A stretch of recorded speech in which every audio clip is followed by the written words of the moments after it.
There is a tree in your garden right now with mulch piled up against its trunk. Under that pile, the bark is dark and damp, and it has been for months. It looks tidy. It looks like care. It is the most common way people quietly damage their own trees. And the strange part is that the material itself is excellent, better than almost anything you can buy. Tree crews pay money to get rid of it. Most of them will drop a full load in your driveway for nothing. But almost nobody takes it because of one objection. That would chips steal nitrogen from your soil. That objection is not stupid. It is precisely correct about one thing and wrong about the thing you would actually be doing. So this is the whole picture. How deep it has to be, where it must never touch. Which two fears are unfounded, and how to get the good version free. Start with the number, because almost every garden gets that wrong first. Go outside and push 2 fingers down through your mulch until you hit soil. Whatever number you just measured is doing more to decide your results than the brand on the bag. Most gardens come in at 1 inch, maybe 2, in the good year after a top-up. 1 inch is the worst of both worlds. Thick enough to look done, thin enough to do nothing. Weeds come straight through it, because a weed seed only needs a crack of light. The California Extension Service puts the working figure at around 4 inches for suppressing weeds. Not 4 inches once. 4 inches maintained, because the bottom of the layer is always turning into soil. That is not a flaw. That is the layer doing its second job while it does the first. There is a reason the number feels bigger than you expect when you first hear it. Chips settle. A load that goes down at 5 inches will be at 3 or 4 within a couple of months. So laying it slightly deeper than the target is normal practice, not overdoing it. The exception, again, is anywhere near a trunk, where the number is a hard ceiling rather than a target. The mechanism is simple, and it is entirely about light. Most weed seeds are small, and a small seed carries only enough stored energy for a short push. 4 inches of coarse chips is further than that push reaches. It exhausts itself in the dark, which also tells you which weeds this will not stop. Anything running from an established root underneath comes up regardless, because it is not starting from a seed's energy budget. Bindweed does not care how deep your mulch is. Neither does couch grass. Clear those first, then mulch. There is a ceiling as well, even in an open bed. Pile it much past 4 inches, and the lower layer stays permanently wet and airless. It stops breaking down properly and starts to sour. You can smell it when it happens. The same caution applies to your shrubs and perennials, not just trees. Keep the layer off the stems. Anything with living bark wants air at the base. And if you are finding this useful, subscribing is what keeps these coming. Now the cap. The tree people are stricter, and they give a maximum rather than a minimum. 2 to 4 inches and no deeper. Past 4 inches you start causing a problem instead of solving one. That is not a contradiction with the 4-inch figure. It is the same material doing 2 different jobs. In an open bed you are fighting light. Around a trunk you are dealing with something alive that can rot. Once you know the shape, you will see it on every street you walk down. A cone of mulch heaped up the trunk, sometimes a foot high, tapering out to nothing. Arborists call it a mulch volcano, and 5 separate university extension services publish warnings about it. Vermont, Penn State, Illinois, Ohio State, Connecticut. They do not usually all bother to warn about the same thing. It is worth being clear about who is saying this, because it is not a style preference. These are the same services people quote for planting dates and pest advice. When 5 of them independently publish the same warning about the same practice, that is about as close to settled as this kind of advice gets. Here is what is happening under that cone. A trunk is not a root. It has no adaptation whatsoever to being buried. Bark works because it stays dry enough to be a barrier. Buried, it stays damp, and damp bark rots. Rotted bark cannot keep insects or disease out. The tree's outer defense is simply gone, quietly, under the tidy cone. Second thing, look at the base of a healthy tree and you will see it widen before it goes into the ground. That widening is the root flare, and it is supposed to be visible. It is where the tree exchanges gas. Bury the flare, and you have taken a working surface and packed it in wet material. There is a quick test for whether a tree has been buried too long. Clear the material away and look at the shape where trunk meets ground. A healthy base flares outward like a bell. It should look wider at the bottom, not straight. If it goes into the ground like a telegraph pole, straight-sided, something has been piled there for years. That is worth knowing before you buy a house with mature trees, incidentally. Uncovering it does not undo the rot that already happened, but it stops the clock. Bark that is still sound will dry out and go back to doing its job. Third, and this one is genuinely strange.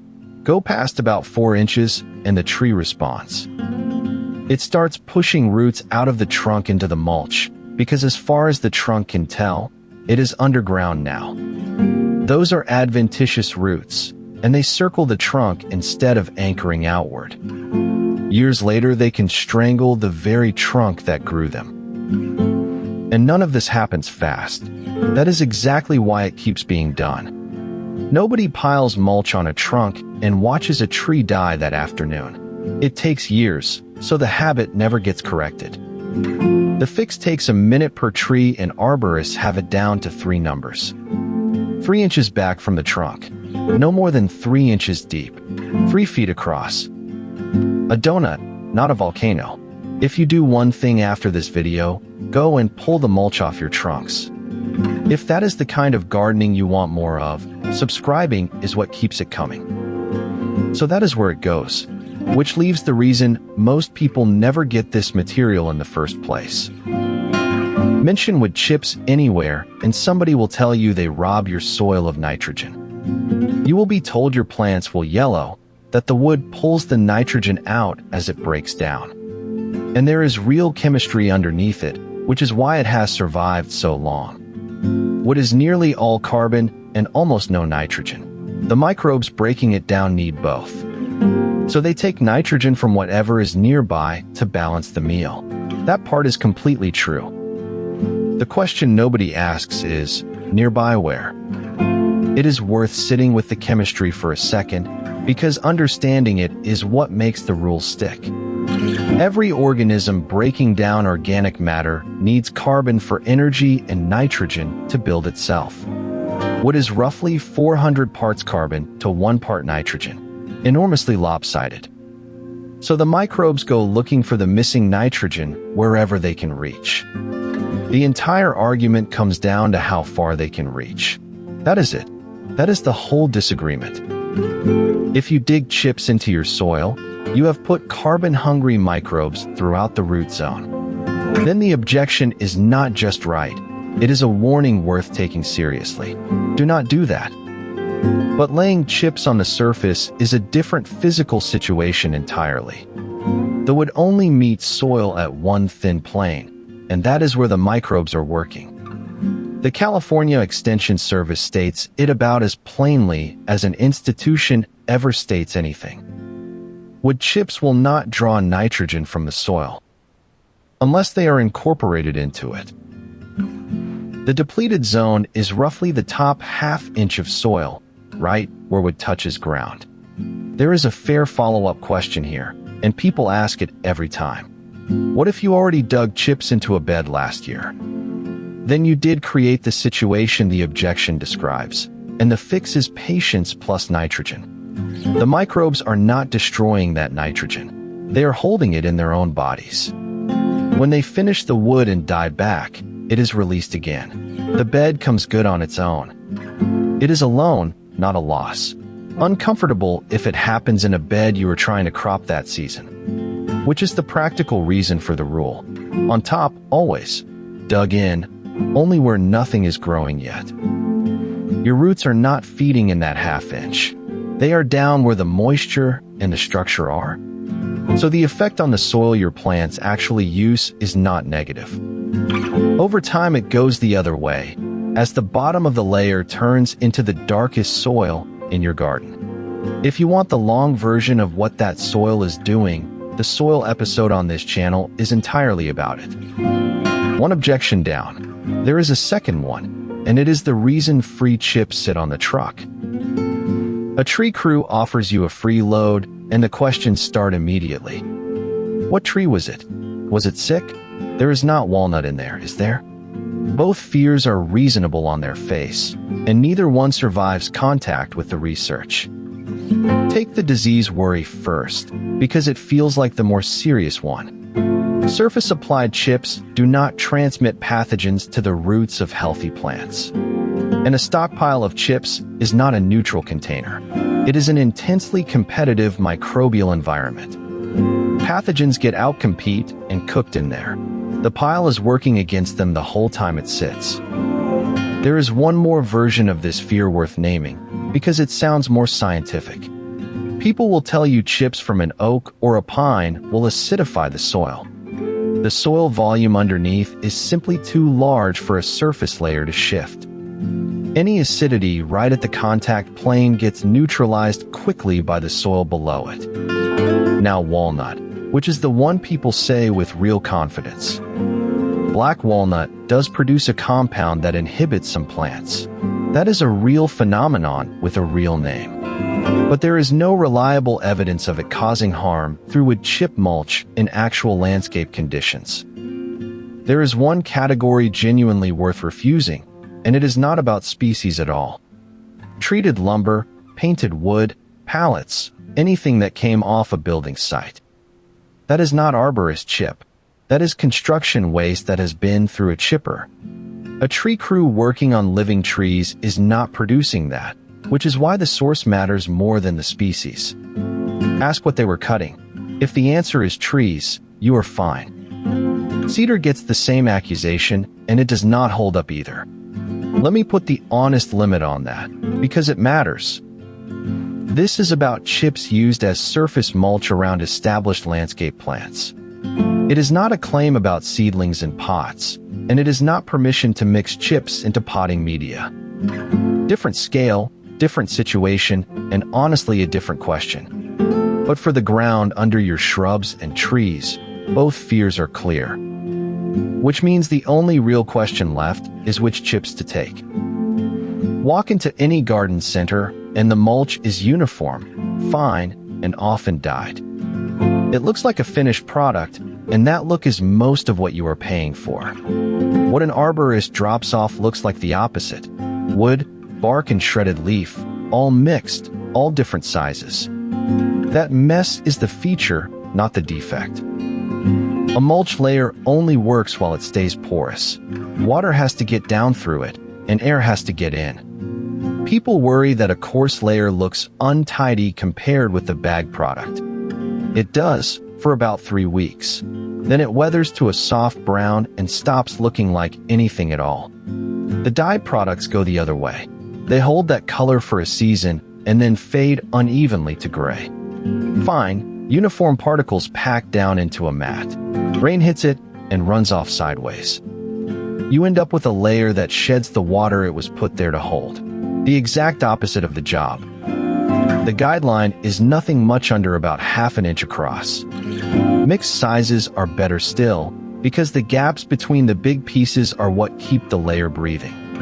And the leaf and bark fraction in arborist chips is where most of the nutrition is. That mixture also breaks down slowly and unevenly, which is what you want. The fine bag stuff disappears in a season and you buy it again. The coarse mix holds for years. 2 small things about laying it down that make a real difference. Water the ground first if it is dry. A thick dry layer will hold the next rain off the soil rather than let it in. Mulch is very good at keeping water where it already is, and only average at letting new water past a dry crust. And do not rake it into a perfect flat surface.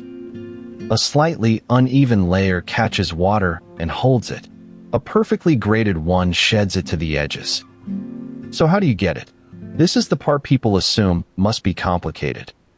Tree crews pay by weight to dump chips at a transfer site. Every load they give away is money saved. Find a crew working nearby, ask if they have a drop coming, and offer your driveway. 2 things to know before you say yes. A load is bigger than you picture, and it will not be sorted. Take the whole thing anyway. It settles by about half, and a spare pile is never a problem in a garden. So what is that layer doing while you are not looking at it? It is holding moisture that would otherwise leave the surface within hours of watering. It is flattening the temperature swing. Bare soil bakes in the afternoon and dumps that heat overnight. Roots sit through that swing every single day. Under mulch, it is a much gentler ride. It is denying weed seeds the light they need, which we covered. And underneath, it is quietly turning into the soil you would otherwise be buying in bags. One question that always comes up: when is the right time of year for this? For the trunks, now? That is not seasonal work. That is damage happening continuously. For topping up beds, whenever you can get the material.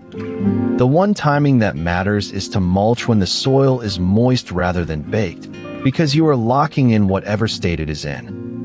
And one honest limit on all of this, so nobody is surprised. Mulch does not fix drainage, and it does not fix compaction. If water stands on that ground after rain, a thick layer on top will hold it there longer, not shorter. Deal with the water first, then mulch. In that order, or you make the problem worse while feeling productive. Here is the whole thing as one afternoon of work. Pull the mulch back off every trunk in your garden until you can see the flare. That is the urgent one. Top the open beds up to 3 or 4 inches and measure rather than guess. Dig out anything running from a root before you cover the ground, because the layer will not stop those. Then leave it alone. That is genuinely the rest of the instructions. The best material for this costs nothing, and somebody near you is paying to get rid of it today.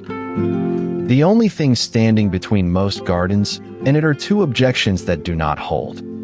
Depth, distance from the trunk, coarse over fine. That is the entire skill. Go and look at the base of your biggest tree before you do anything else. Can you see where the trunk widens into roots? Or is it buried? Tell me what you find down there. Next time, let the soil do the work.